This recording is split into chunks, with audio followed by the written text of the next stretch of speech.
Hello दर्शकों, welcome to astro intelligence video. आज की वीडियो में हम कुछ बेसिक क्वेश्चंस के ऊपर बात करना चाहेंगे और उन बेसिक क्वेश्चंस के माध्यम से हम ज्योतिष शास्त्र की गहराइयों में उतरने का प्रयास करेंगे, जिससे हमें पता लगेगा कि ज्योतिष शास्त्र एक्चुअल में है क्या। और आज मैं आपको ज्योतिष शास्त्र की एक नई डायमेंशन के बारे में बताने का प्रयास करूंगा। सबसे पहले हम ये जानते हैं कि हम ज्योतिष शास्त्र की तरफ जाते ही क्यों हैं। क्योंकि हर इंसान के मन में एक उत्सुकता होती है अपने आप को जानने की, कि जो हमें ये जन्म मिला, जन्म के साथ हमें शरीर मिल गया, तो हमें जन्म क्यों मिला, हमारे जन्म का पर्पस क्या है, हम करने क्या आते हैं, और लाइफ में हम क्या अचीव कर सकते हैं और कहाँ तक अचीव कर सकते हैं, हमें कितना मिल सकता है, हम कितनी डेवलपमेंट कर सकते हैं। शास्त्रों की बातें हम सुन तो लेते हैं, मगर बहुत से मन ऐसे हैं जिनको ये बातें समझ नहीं आती। क्योंकि जब हम शास्त्रों के बारे में बात करते हैं तो हम सहारा लेते हैं उन मंत्रों का या उन मंत्रों के अर्थों का, और वो आप समझ सकते हो कि जैसे जैसे इस दुनिया का विकास हुआ, डिफरेंट लैंग्वेजेस में डिफरेंट फिलोसोफर्स ने अपने तरीके से उसको डिफाइन करने का प्रयास किया। बहुत से लोगों ने उन क्वेश्चंस के आंसर को समझा, मगर आज मैं ज्योतिष शास्त्र को भारतीय दर्शन के एक बहुत गूढ़ रहस्य के साथ एसोसिएट करके आपको समझाऊंगा कि एक्चुअल में ज्योतिष है क्या। हम ज्योतिष को नॉर्मली मानते हैं कि ये वेदांग है, वेदों का एक अंग है। वेदों के 6 अंग माने गए हैं, मगर वेदों के बाद पुराण आए, बहुत से ग्रंथ आए। आज हम उन ग्रंथों की बात नहीं करेंगे, हम सिर्फ उस चीज़ को जानने का प्रयास करेंगे कि ज्योतिष शास्त्र की रचना करने की ज़रूरत क्यों पड़ी। क्योंकि ये सिर्फ आपके मन का सब्जेक्ट नहीं है या आपके मन की उत्सुकता नहीं है। जब से दुनिया बनी, लोगों को जीवन मिला, हर इंसान अपने को जानने में उत्सुक है कि मैं क्या हूँ, मैं कौन हूँ, क्या करने आया हूँ, आगे कहाँ जाना है, क्या हमारा कोई पास्ट है, क्या हमारा कोई फ्यूचर है। अगर फ्यूचर है तो सबका फ्यूचर एक सा क्यों नहीं है। बहुत से लोग सेम देश काल पात्र में आते हैं, सेम लोग एक ही जगह पर पैदा होते हैं, उन सब का भाग्य डिफरेंट क्यों है। लोगों के मन में ये बेसिक से क्वेश्चंस हमेशा रहते हैं, उत्सुकता बनी रहती है कि हम अपने आप को समझें, अपने आप को जानें। दर्शकों, यहाँ मैं आज आपको शुरुआत करूँगा कि जो हमारा जीवन है, जीवन को जब हम बहुत पीछे जाकर समझने का प्रयास करते हैं तो साइंस कहता है कि हर चीज़ एक मैटर से बनी है, यानी कि पदार्थ, जिसको हम पदार्थवादी दुनिया कहते हैं। यानी कि जो चीज़ हमें एक दिखाई दे रही है कि एक मैटर है, एक पदार्थ है जिसको हम आँखों से देख सकते हैं। धीरे धीरे जैसे जैसे साइंस रिसर्च करती गई, धीरे धीरे उसे समझ में आया कि हर मैटर एनर्जी से बना है, ऊर्जा का एक मास है। इकट्ठा जब ऊर्जा हो जाती है तो वो कोई शेप ले लेती है। तो अब ये जो बात आती है कि हम कहते हैं कि जो बिग बैंग थ्योरी पीछे चली, बिग बैंग थ्योरी में था कि एनर्जी है, एक बड़ा सा लाउड थंडर, एक बड़ी सी आवाज़ आई, और उस आवाज़ से जो एनर्जी है अलग अलग रूपों में बननी शुरू हो गई। इस थ्योरी को ऑलमोस्ट हर जगह इसी तरह चलाया जाता है। मगर दर्शकों, कभी आप सबके मन में ये प्रश्न आया कि अगर हम इस चीज़ को माने कि ऊर्जा है, और मैटर में ऊर्जा है, ये साइंस ने हमें प्रूव भी कर दिया है। जब ऊर्जा है, जब ऊर्जा परिवर्तित होती है, ऊर्जा एक फॉर्म लेती है, तो वो पर्टिकुलर एक ही तरह का फॉर्म क्यों नहीं लेती। हम कहते हैं कि ऊर्जा 5 महाभूतों में, यानी कि 5 एलिमेंट्स में चली जाती है।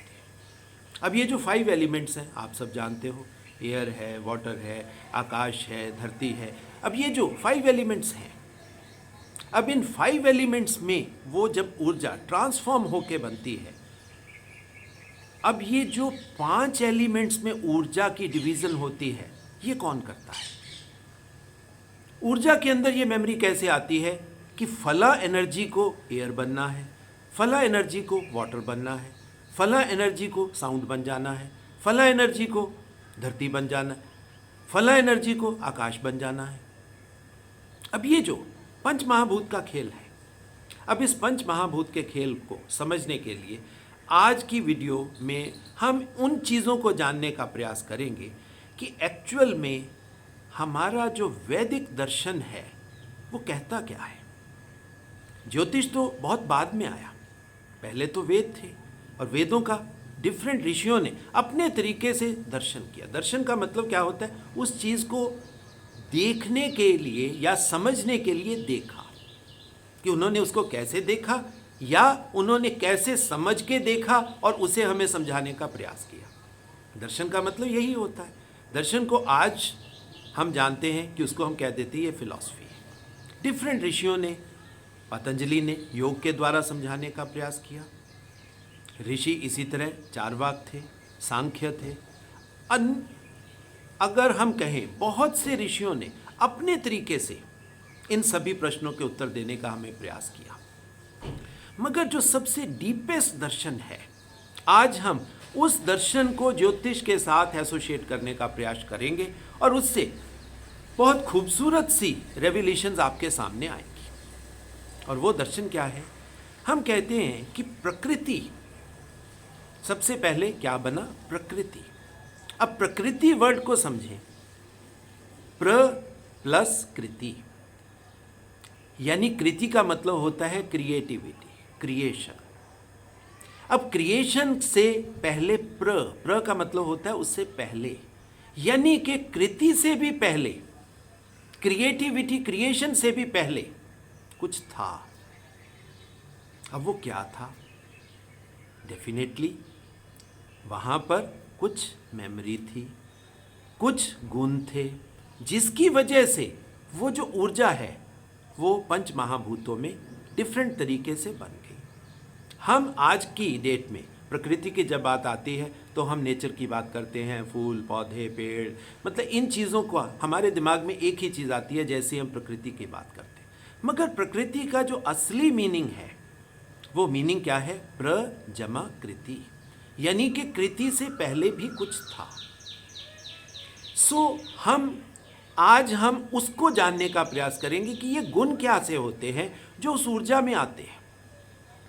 ऊर्जा में हम समझ सकते हैं कि अगर गुण हैं तभी वो ऊर्जा पंच महाभूत में जाएगी। उसकी डिवीज़न एक पर्टिकुलर, ये सिस्टेमेटिक है, ऐसा कुछ नहीं है कि इसमें साइंस के प्रिंसिपल है। जब ऊर्जा में अगर गुण होंगे तो उस गुण का कोई स्वभाव भी होगा। शास्त्र कहते हैं कि हमारी ये जो क्रिएशन है, इस क्रिएशन के पीछे 3 गुण हैं। ये ज्योतिष शास्त्र में भी आप पढ़ते हो, वेदों में भी पढ़ते हो, पुराणों में भी पढ़ते हो, हर जगह आपको 3 गुण यानी कि त्रिगुण या त्रिगुणात्मक प्रकृति की बात होती है। यानी जो हमारी नेचर है, हमारी प्रकृति है, ये त्रिगुणात्मक है, यानी कि 3 गुणों से बनी हुई है। अब वो 3 गुण कौन से हैं? 3 गुण हैं सत्व, रजस और तमस। सबने ये वर्ड सुने हुए हैं। हम सत्व को कहते हैं कि सत्व क्या है? सत्व सत्य है। रजस को हम कहते हैं कि ये राजसी है। तमस को हम कहते हैं ये अंधेरा है। ये जो मीनिंग मैंने आपको बोले हैं, ये आजकल कॉमनली यही मीनिंग आपको मिलेगी। मगर शास्त्रों में सत्व, रज और तमस को बड़े अलग तरीके से देखा गया। बहुत डीप में जाकर उसको समझने का प्रयास किया गया कि ये गुण क्या है। सबसे पहले हम बात करते हैं सत्व की। सत्व क्या है? सत्व हम समझ सकते हैं कि सत्व की कॉन्शियसनेस की बात है। सत्व सफ़ेद है, सत्व हमारी आत्मा है। सत्व को हम समझ सकते हैं, सत्व प्रकाश है।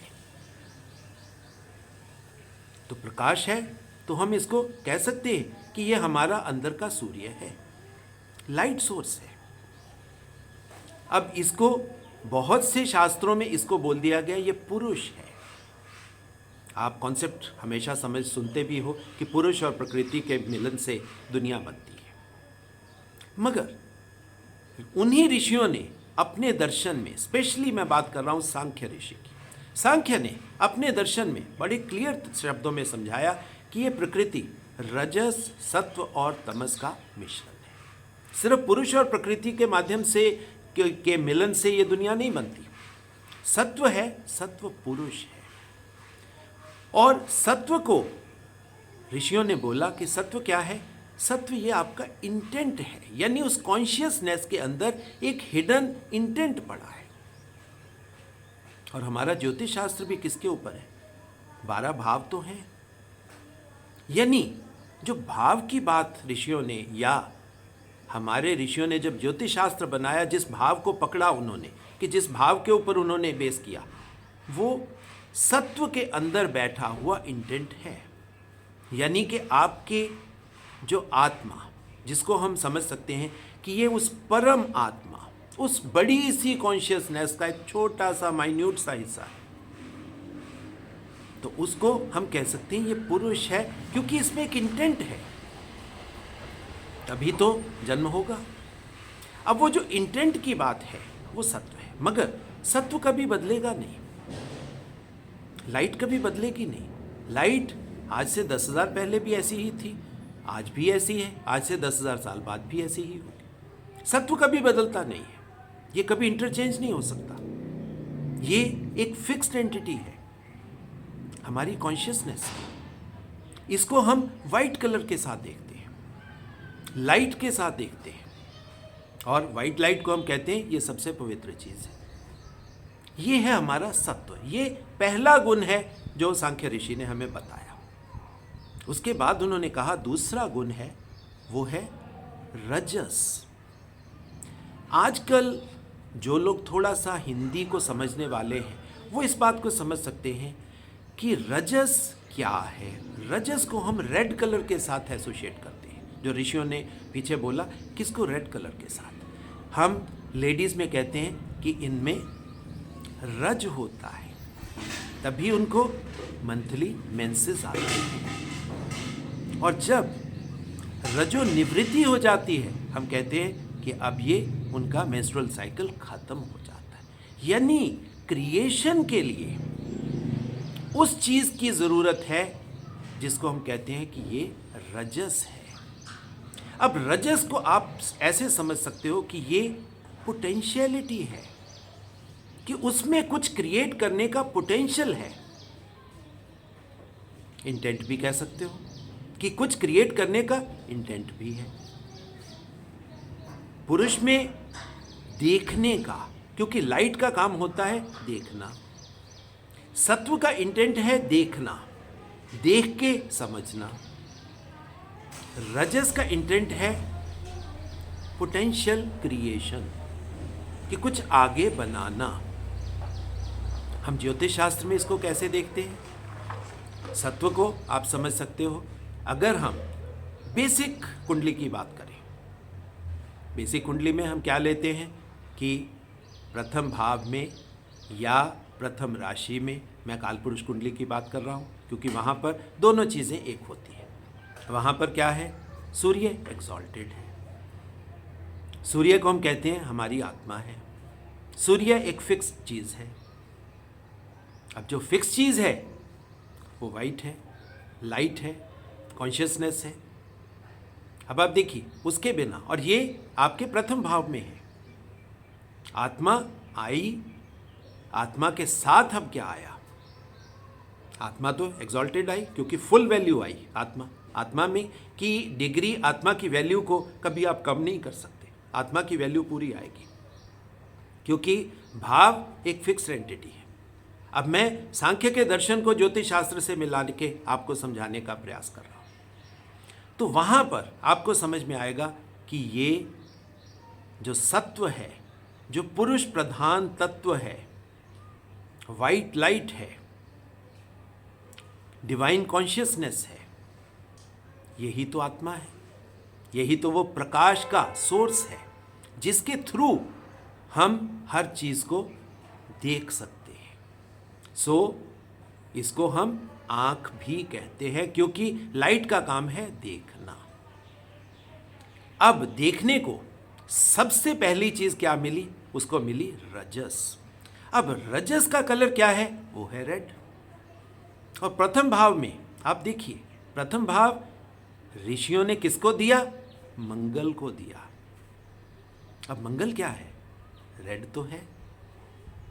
और मंगल रेड, रेड को हम ब्लड के साथ भी देखते हैं। और रेड को अगर हम उस रजस से मिला दें, जो वो ब्लड लेडीज के साथ, फीमेल्स के साथ एसोसिएटेड है, तो आप समझ सकते हो कि जो क्रिएशन का सिद्धांत है ये उसी के थ्रू होगा। मगर इसमें सिर्फ और सिर्फ आप प्रोजेनी के बारे में मत सोचो। कोई भी क्रिएशन, हम मंगल को एक शब्द से हमेशा समझने का प्रयास करते हैं, और वो शब्द होता है डिजायर, इच्छा। हम कहते हैं मंगल इच्छा है। अब ये इच्छा क्या है? अब जो बेसिक इच्छा, ये दो ही होंगी। एक तो प्रोजेनी, यानी कि हमारी सृष्टि आगे कैसे बढ़े, और दूसरी है हमारा शरीर, इसको हम कैसे चलाएं। उसको चलाने के लिए भूख लगती है। अब भूख का संबंध भी उसी मंगल की अग्नि से है, जठराग्नि। अब ये दो बेसिक डिजायर्स हैं आपकी, और इन्हीं से क्रिएशन हो रही है। अब क्रिएशन के लिए रजस का होना बहुत ज़रूरी है। अब आप वैसे भी समझें, अगर हम खाना डालते हैं, जठराग्नि जलती है, स्टमक में हम कहते हैं फायर होती है, वो उस फायर को, मतलब फायर जो है उस फूड को पचाने का काम करती है। और पचाने से क्या बनता है? रस बनता है। अब वो रस किसके थ्रू जा रहा है? वो फिर उसी ब्लड के माध्यम से आपके शरीर में डिफरेंट डिफरेंट जगह पर ट्रांसपोर्ट हो रहा है, और उससे आपको क्या मिलता है? ओज मिलता है। हम कहते हैं फला आदमी के, फला ऋषि के चेहरे पर बहुत तेज है, बहुत ओज है। इसको ओजस भी कह दिया जाता है। अब आप समझ सकते हो कि रजस क्या है। रजस वो पोटेंशियलिटी है, पोटेंशियल टू क्रिएशन। अब ये ज्योतिष शास्त्र में मंगल के द्वारा आपको ऋषियों ने समझाया, और कलर भी उसको रेड ही दिया। और शास्त्रों में भी रजस का कलर लाल ही है। ये है दूसरा गुण। अब तीसरे गुण की बात करते हैं। तीसरा गुण है तमस। तमस को हम नॉर्मल भाषा में समझ सकते हैं, ये अंधकार की बात हो रही है। तम, बहुत से लोग इसको आलस्य के साथ भी लेते हैं, मगर वो बात की बात है। मेन इसका जो मेजर मीनिंग है वो है अंधकार। देखिए, एक तरफ है सत्व, एक तरफ है तमस, एक तरफ है लाइट, एक तरफ है अंधकार। और हमारे ज्योतिष शास्त्र में भी ऋषियों ने हमारे स्पेक्ट्रम को इसी तरीके से डिवाइड किया, यानी कि सूर्य से शुरुआत होगी और शनि पे वो हमारा स्पेक्ट्रम खत्म होगा। और शनि को हम कहते हैं ये तमस है, अंधकार है, अंधेरे की बात हो रही है। हम कह सकते हैं लाइफ का एंड है, वो एक अलग मैटर है, क्योंकि तमस खत्म होगा तो अगला जीवन शुरुआत भी मतलब वहीं से होती है। मगर उसमें आप कंफ्यूज मत होइए, क्योंकि आज हम बात कर रहे हैं दर्शन शास्त्र की या फिलॉसफी की, क्योंकि सांख्य फिलॉसफी को मैं ज्योतिष की फिलॉसफी के साथ एसोसिएट कर रहा हूँ। तो हम बात कर रहे थे तमस की। तमस अंधकार है। अब अंधकार, अब क्या है? लाइट पड़ी रजस के ऊपर। रजस ने, हम रजस को जब हम देखने की कोशिश करते, क्योंकि लाइट क्या करेगी? लाइट के अंदर एक इंटेंट है कि मैं उस चीज़ को समझूं कि अब ये दूसरा गुण क्या है। जब उस गुण के हम अंदर जाते हैं, अब आप देखिए, चाहे हम खाना डालते हैं, वो कहाँ डाल रहे हैं? वो अंधेरी गुफा में डाल रहे हैं। हमारा स्टमक क्या है? एक अंधेरी गुफा ही तो है। इसी तरह हम शुक्राणु भी कहाँ डालते हैं? एक अंधेरी गुफा में तो डाल रहे हैं, वहाँ तमस ही तो है।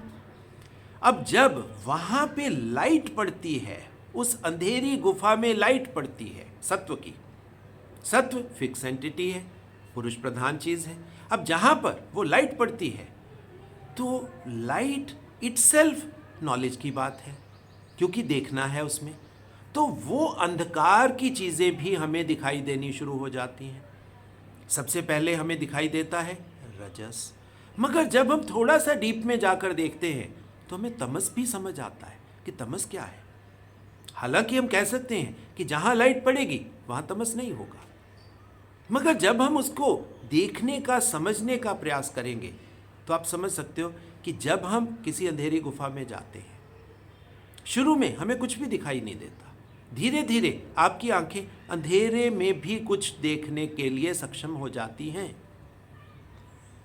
अब ये आप आसानी से इस चीज़ को समझ सकते हो कि इस अंधेरी गुफा के अंदर चाहे हमने खाना डाला या जो भी हम कर रहे हैं, क्योंकि रजस को हमने समझना था, रजस को समझते समझते हमें तमस भी वहाँ मिल गया। हमें समझ आ गया कि तमस को समझे बिना हम रजस को समझ नहीं पाएंगे।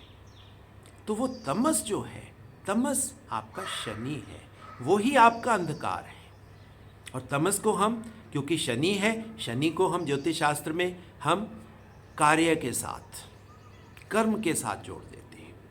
अब कर्म है, कर्म के साथ आलस्य भी होगा। अब वैसे भी आप खाना खाते हो, खाना खाकर जो रस बनता है उससे हमें आनंद मिलता है, उससे भी आलस्य आता है, नींद आती है। तो वो चाहे हम इधर से समझ ले चाहे इधर से समझ ले, बात तो समझने की है। अब उसको ऋषियों ने ज्योतिष शास्त्र में शनि के साथ एसोसिएट कर दिया, मगर अब आप देखिए कितना खूबसूरत एसोसिएशन बना। जितनी भी डेवलपमेंट्स हैं वो अंधकार में तो होती हैं, रात में तो होती हैं। फल फूल जो बड़े होते हैं वो वहीं पे होते हैं। बच्चा बढ़ता है तो रात को बढ़ता है, बीमारी ठीक होती है रात को होती है। अब ये जो रात का संबंध हमारे शरीर से जुड़ गया, इसका संबंध कर्म से जुड़ गया, और यहाँ से कर्म का सिद्धांत भी शुरू हो गया कि अगर हमें अपने आप को जानना है, उस पुरुष प्रधान तत्व यानी सत्व को जानना है, तो हमें रजस को भी समझना पड़ेगा, और रजस को समझते समझते तमस भी हमारे कंसीडरेशन में आएगा और हमें उसको भी समझना पड़ेगा। अब आप देखिए, जहाँ पर सत्वगुण थोड़ा सा बड़ा हो जाता है, स्ट्रांग हो जाता है, तो हमारे मन में सिर्फ क्या चीज़ रहती है? प्राप्ति की इच्छा नहीं, वहाँ सिर्फ जानने की इच्छा होती है। जानकर हम क्या करते हैं? हम जानकर हमें नॉलेज मिलती है, हमें ज्ञान मिलता है, और जब ज्ञान हमारे पास हो जाता है तो मन में हमेशा ये भाव आता है कि ये ज्ञान दूसरों को भी दे दिया जाए। सो सत्व का संबंध नॉलेज से, नॉलेज एक्विजिशन से, नॉलेज के शेयरिंग से, या हम क्यों कह देते हैं कि इसका संबंध देवताओं से है। जितना सत्व का तत्व यानी सत्व एलिमेंट आप में बढ़ जाएगा, आप देवता समान होते जाओगे, आप देने वाले बन जाओगे। इसको हम कह सकते हैं ये एक्चुअल में ऋषि तत्व है, क्योंकि ऋषि का मतलब ही देखना है, उस चीज़ को समझने के लिए देखना, नॉलेज ग्रहण करना, ज्ञान। ज्ञान का संबंध सत्व से है। मगर क्रिएशन, जब हम रजस के पास जाते हैं, उसमें एक पोटेंशियल है टू क्रिएट समथिंग। पंचमहाभूत तो आएंगे। अब पंचमहाभूत वहाँ पर बेसिक फॉर्म में पड़े हैं, और जैसे ही आप देखिए वहाँ पर डिज़ायर के साथ चीज़ चलेगी, जिसको ज्योतिष शास्त्र में बहुत महत्व दिया गया, और वो है मन। ज्योतिष में ऋषियों ने सीधा सीधा बोल दिया कि आपका मन आपका ड्राइवर है, आपको चलाने वाला है। मगर रजस अपने आप कुछ नहीं कर सकता। जैसे सत्व अपने आप कुछ नहीं कर सकता, रजस भी अपने आप कुछ नहीं कर सकता। रजस की भी एक लिमिटेशन है।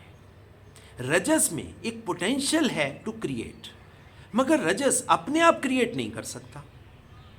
उसकी क्रिएशन की इनिशिएशन के लिए, यानी क्रिएशन की शुरुआत करने के लिए पोटेंशियल पड़ा है। अब पोटेंशियल को, अग्नि को आप शुरुआत करोगे, जलाओगे, तीली लगाओगे, तब अग्नि जलेगी, चाहे वो आप पत्थर से रगड़ो। ये जो इनिशिएशन की बात है, ये सत्व करता है।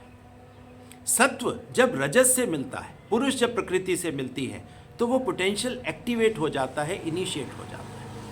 और उसी से क्रिएशन शुरुआत हो जाती है। मगर अब ये जो क्रिएशन की बात है, ये क्रिएशन सिर्फ और सिर्फ ऐसे नहीं है। क्रिएशन में तमस को तो आना ही पड़ेगा, क्योंकि तमस कहीं ना कहीं रजस का एनवायरनमेंट है। तो ऋषियों ने ज्योतिष शास्त्र में इस चीज को क्लियरली समझाने का प्रयास किया कि तमस शनि है, हमारा कार्य करने की क्षमता है, हमारा कर्म है।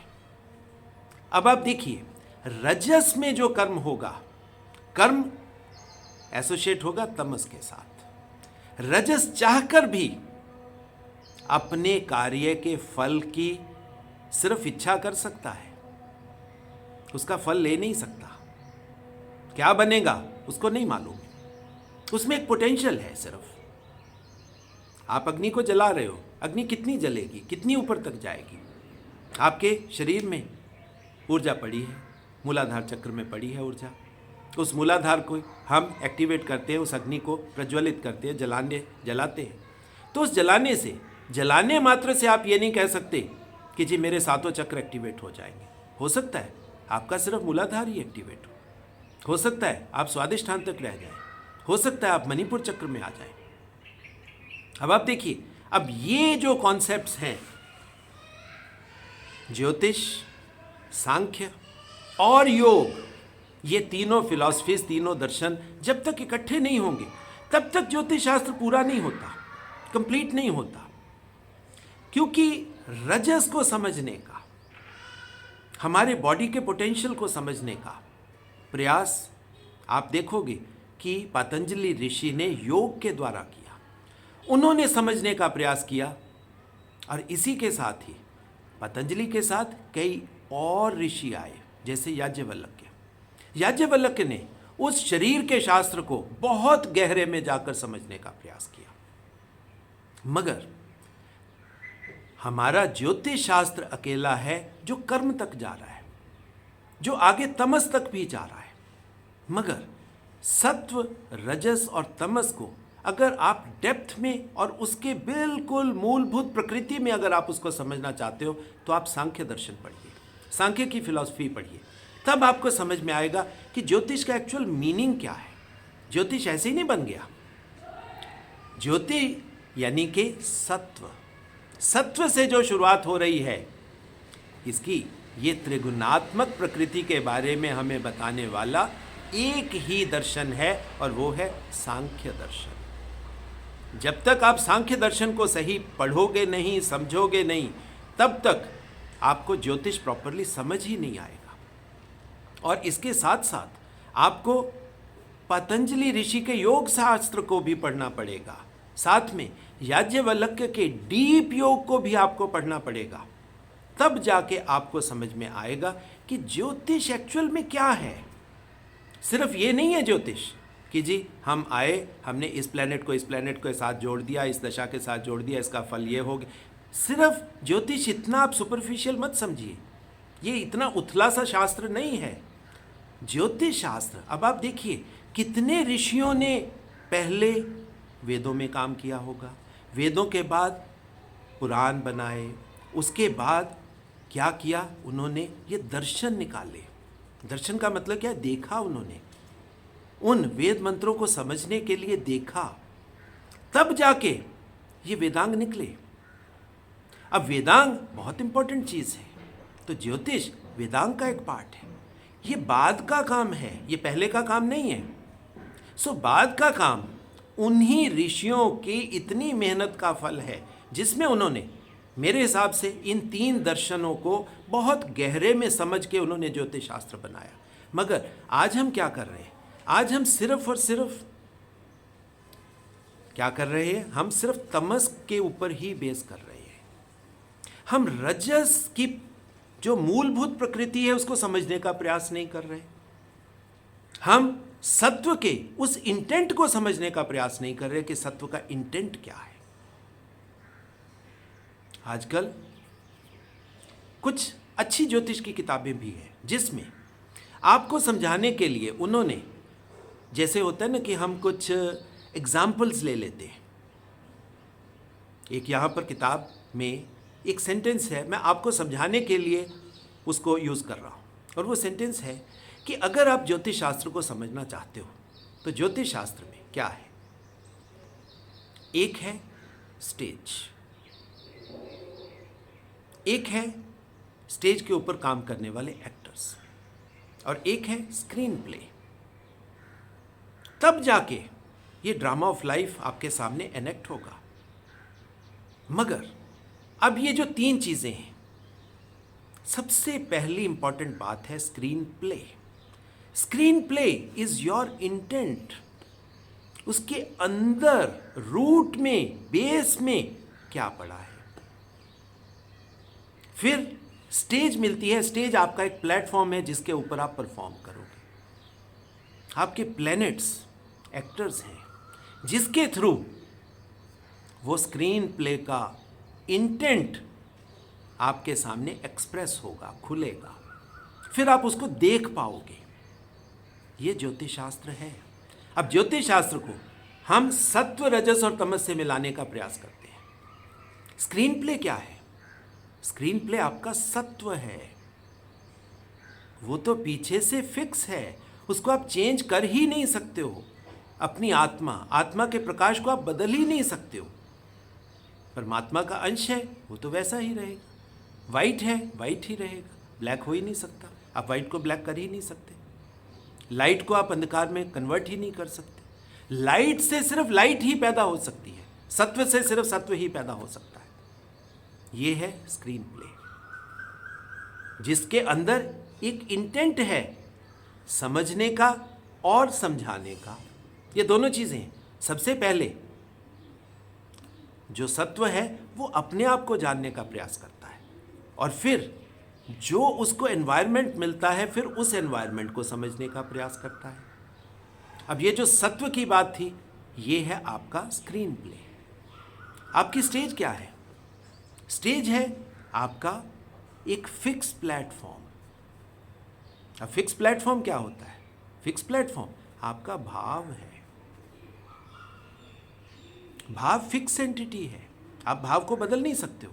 राशि बदल सकती है आपकी, आपका भाव नहीं बदलेगा। First house will remain first house. प्रथम भाव ही रहेगा। आपकी राशि कुछ भी हो जाए, कोई फर्क नहीं पड़ेगा। अब आप देखिए, ये जो रजस है, ये है आपकी फिक्स एंटिटी। ये है आपका फिक्स प्लेटफॉर्म, जिसको हम कहते हैं स्टेज। अब परफॉर्म करने वाले